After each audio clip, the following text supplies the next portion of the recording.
Hi mga kapastol, another kambing farming tips ngayong tag-ulan. Ang pagkakaroon ng bulate ay nagiging sanhi ng pagtatae at pagkamatay ng mga alaga nating kambing. Kaya dapat po magpurga. Pero bago ang lahat, ito ang mga dapat nating tandaan pag nagpupurga ng kambing.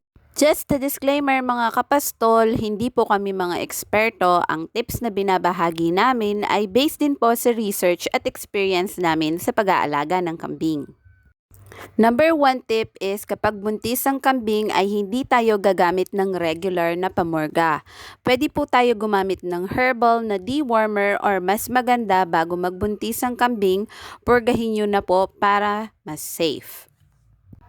Second is, mas effective pong magpurga kapag umaga bago pakawalan ng kambing kasi empty pang stomach nila kaya mas ma-absorb nila ang pamorga.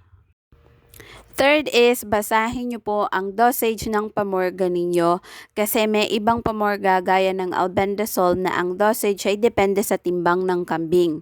Meron din pong ibang pamorga na powder, oral at injectable kaya mas magandang magtanong at mag-research muna at magbasa.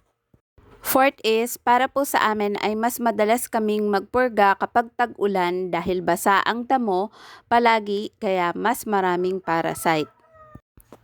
Fifth is, mas madalas din po kaming magpurga sa mga batang kambing, 1 to 5 months old kasi dahil sa bata pa sila ay mas mahina ang immune system nila at prone sila sa coccidiosis na sakit sa intestinal tract na sanhi ng mga bulate.